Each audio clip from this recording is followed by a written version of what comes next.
Peace, my name is Haven Bullis, and over a year ago, when the standard gauge railway opened, I had a conversation on Sixth Dynasty, now Amati Wisdom, about how this was a bad thing for Kenya, and this was opening the door for Chinese colonization, and that this was a debt trap, and the Chinese would use this because it wasn't going to be profitable, and use it to just start taking resources and land and all type of other stuff from Kenyans.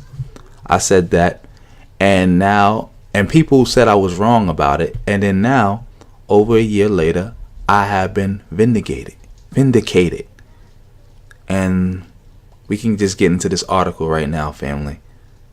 This is sad, and I don't know what else to say about it, but Kenya, it's time, sink or swim. There are billboards in Nairobi City that advertise in Mandarin or some other Chinese dialect. In fact, parts of Nairobi, particularly in Kilimani, Hurlingham, could easily pass for towns in China.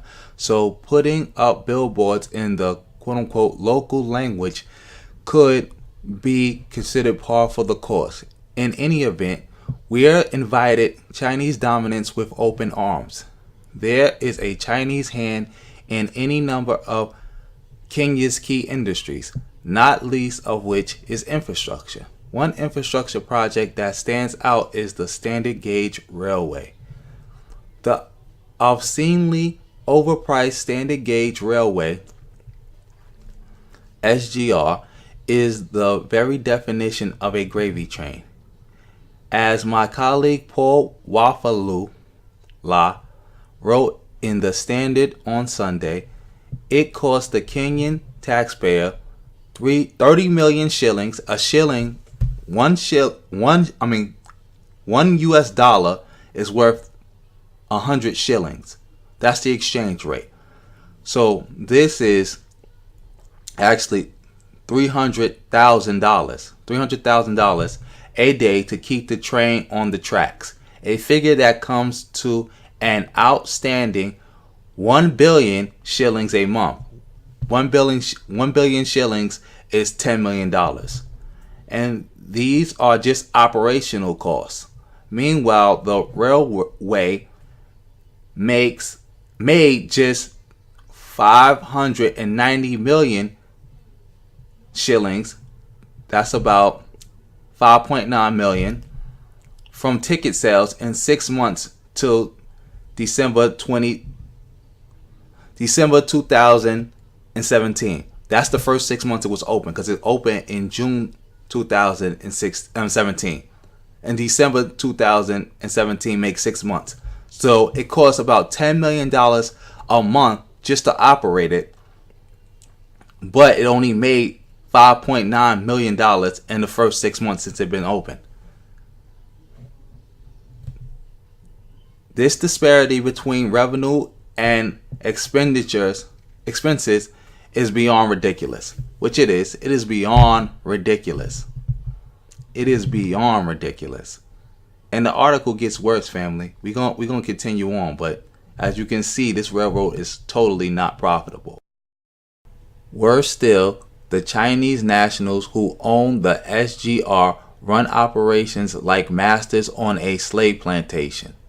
Kenyan workers who spoke to Wafalu said that they experience racism and blatant discrimination. Kenyans can't eat at the same table as Chinese. Wait, let's just talk about this right now. Cause no harm intended, no subliminal disses, but I remember when I have talked to some Kenyans, and I have heard Kenyans think that they're better than people in America. And don't get me wrong, I'm not Yvette Carnell. I don't do the whole African bashing and blacks from diaspora bashing. But I remember blatantly Kenyans who were arguing with me about this project, bigging it up and saying, you black Americans, you just hating because y'all ain't got nothing and y'all was slaves.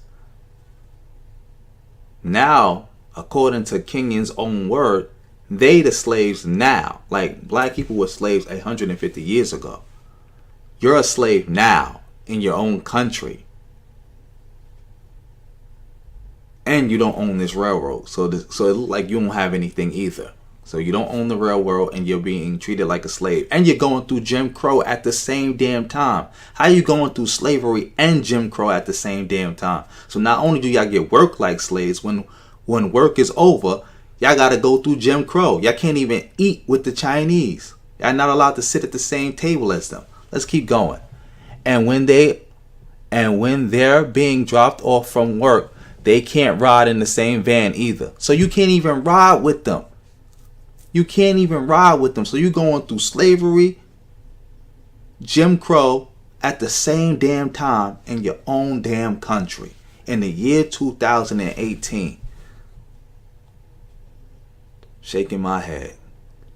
This sounds more like apartheid than industrialization to me. It sounds like that to me too.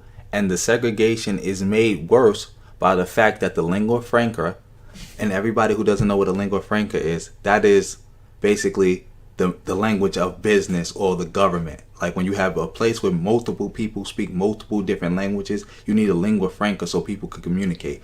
For example, in Nigeria, everybody speaks a bunch of different languages, but English is the lingua franca. So somebody who is Aruba could talk to somebody who is Igbo. Even though they have their own languages, they can talk to each other using English. English is the lingua franca.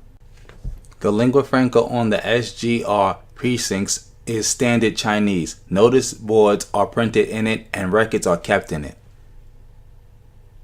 The lingua franca is standard Chinese. It sounds like the Chinese don't even care about you, because in China the lingua franca is standard Chinese because you have different languages and dialects in China. So they all communicate with each other using standard Chinese. Like they said earlier in the article, you have billboards in Mandarin and then you have some in other Chinese dialects. That's like Cantonese and whatever the case may be. So they basically got they got the lingua franca of China. So the Chinese workers can communicate with each other. They don't even care about the Kenyan workers. And no Kenyan can't say this isn't true or this is an exaggeration, because even the government acknowledges that it's true. And the government tells the Kenyans that, well, they need to learn how to speak the language. They need to learn how to speak Chinese. And the Kenyan government knows about all this. Look at this right here. The Kenyan government knows, and they still telling their people to learn from the Chinese. Learn from them. Look at this. The government, because I put this speech, a part of it from the spokesman from the government on my page. He even blamed the work ethic. And he also talked about, you see this picture right here? This is one of the pictures. They had multiple pictures of the abuse that the Kenyan workers were suffering. This is a Chinese dude standing over a bunch of Kenyans, got them laid out on the floor like they in jail. Or like they on a slave plantation. And when confronted with pictures like this, the spokesman and the government was like, well, y'all can't get mad. You got to understand the Chinese have a military style discipline. Are these railway workers or are these soldiers in the army? Like, which one? This is disgusting. And I got pictures of the Kenyans sitting in corners eating their food by themselves because they're not allowed to sit by the next to the Chinese, so they always off in the distance somewhere eating at some little ass table looking like suckers, looking like straight hoes. I could only imagine. And other things too, because they got physical abuse, everything. I could only imagine what these Chinese are doing to the female workers at this place. If they treating the men like this, like straight hoes, and they not even just to the wall with it. They to the max with it. I could only imagine the sexual harassment and the outright rape that's going on in these areas. I could only imagine. I know a few sisters have been raped already. I know a couple of men have been raped already. Like, you can't tell me no different. Look what they doing to y'all. In your own country. Job security. Chinese workers also get away with smoking in the cabins and taking calls on their personal cell phones. Two things that will be fireable offenses for Kenyans. The job security of nationals is tenuous in general. Nationals, they talking about the Kenyans. While there are more than 40 trained locomotive drivers, Kenyans, they have not been allowed to work. They're not even allowed to work on their own railroad. The Chinese trained them and won't even let them work. Steering the SGR ship has been left to the Chinese, both literally and figuratively. And as their influence grows, so do their numbers. Waffle reports that Chinese workers even prune flowers, clear tickets, and cook. Oh, and Chinese cleaners earn more than skilled Kenyan drivers. Damn. They paying the cleaners. And look, like I said, what was going to happen? The Chinese were going to just show a bunch of Kenyans. They were never going to allow them to work. They were going to fire a bunch of them. And they were going to bring in a bunch of Chinese to do the jobs. That's something I said they was going to do, and they did it. The Chinese are clearly at the top of the food chain when it comes to matters SGR. They brought in the money, the expertise, and the skilled labor. And for that, our government is turning a blind eye as they plant fresh seeds of colonization in a country that claims to be free. I couldn't have put it better than that. They planting fresh seeds of colonization in a country that claims to be free. How you still a slave in 2018? Free speech. China holds 66% of the Kenyans' bilateral debt. It's over 70% now, meaning that we owe it more money than every other lender combined. We turn east presumably because they are not fickle about small matters like human rights, free speech, and democracy. But now we are beginning to see that they have an empire-building gene that is just as dominant as any other colonizer.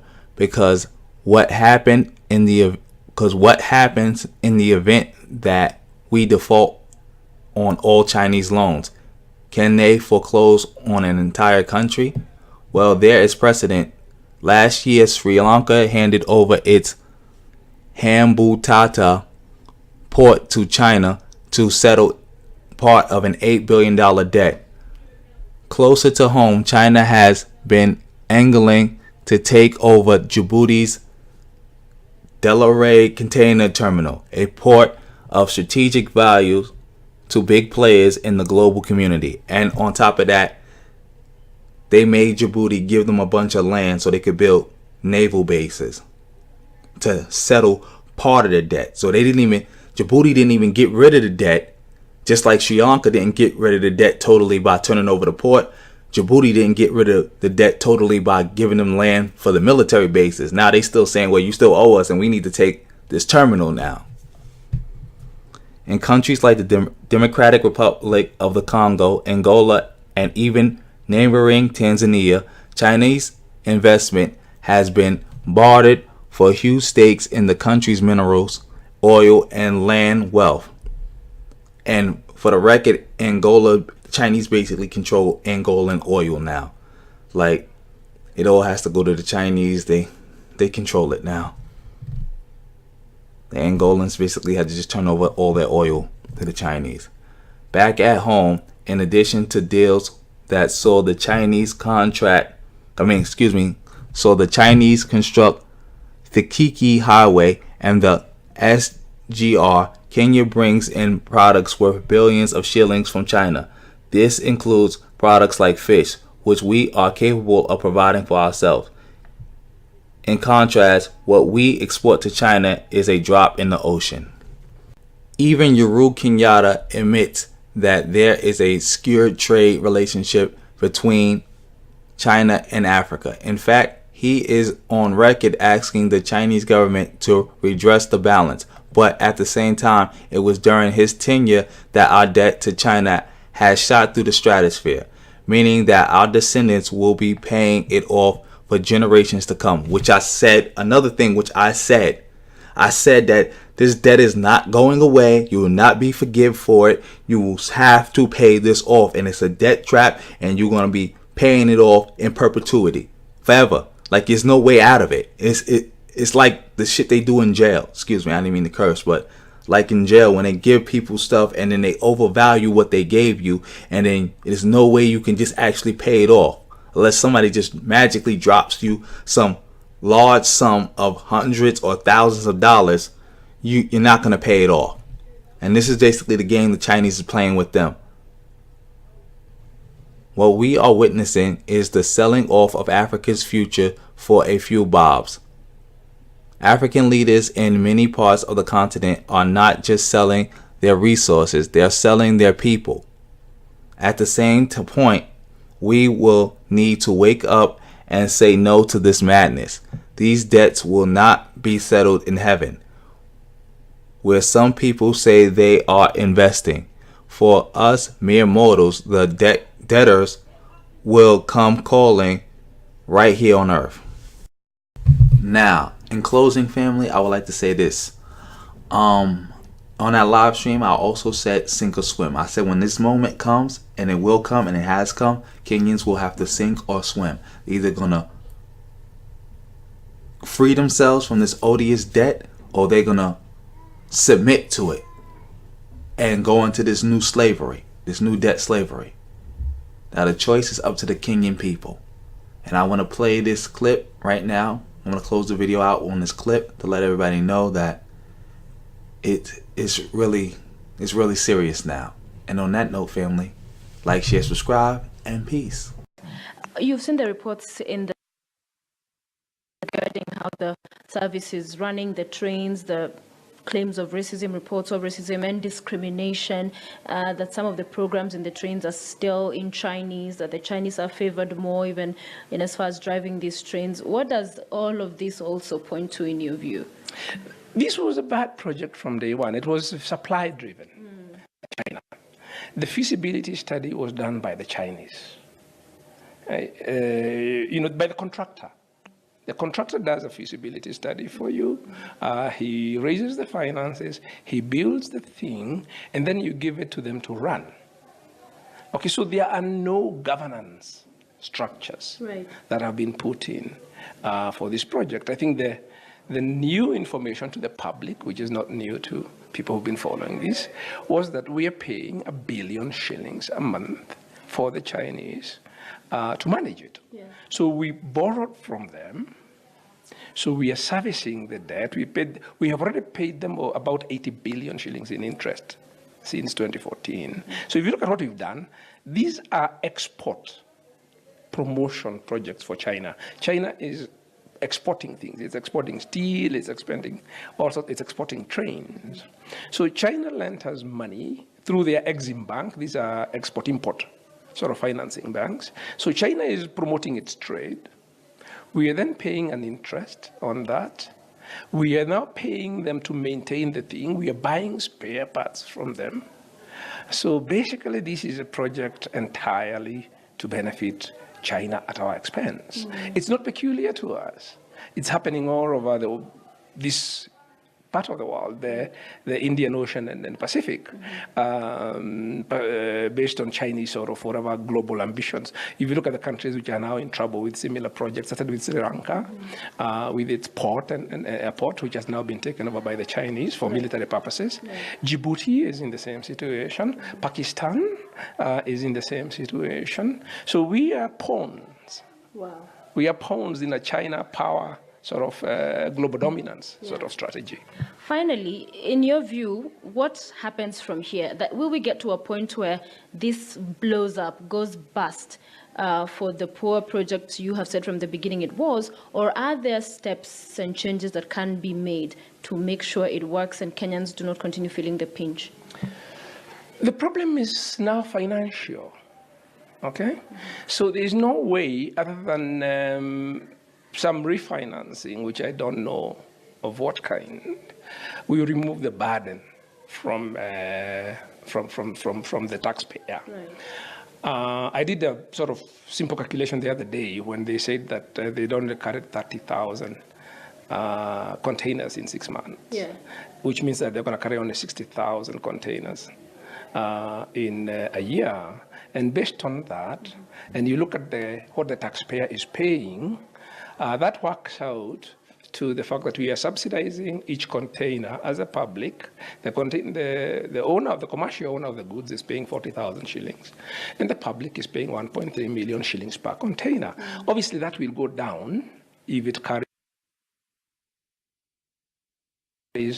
its sort of capacity. Yeah. But even if you get that up to 200,000 containers, which is unlikely, the taxpayer is still going to subsidizing it to the tune of subsidizing the owners of the cargo to the tune of 200,000 or more per container. So the question you want to ask, should money that should have paid for education and healthcare and other infrastructure, for instance, rural access roads and small irrigation projects and all the other things that we actually need to create jobs and grow the economy, should and reduce poverty, should that money be spent to subsidize industrialists in terms of freight? Right. I think that's a fundamental development question. Okay.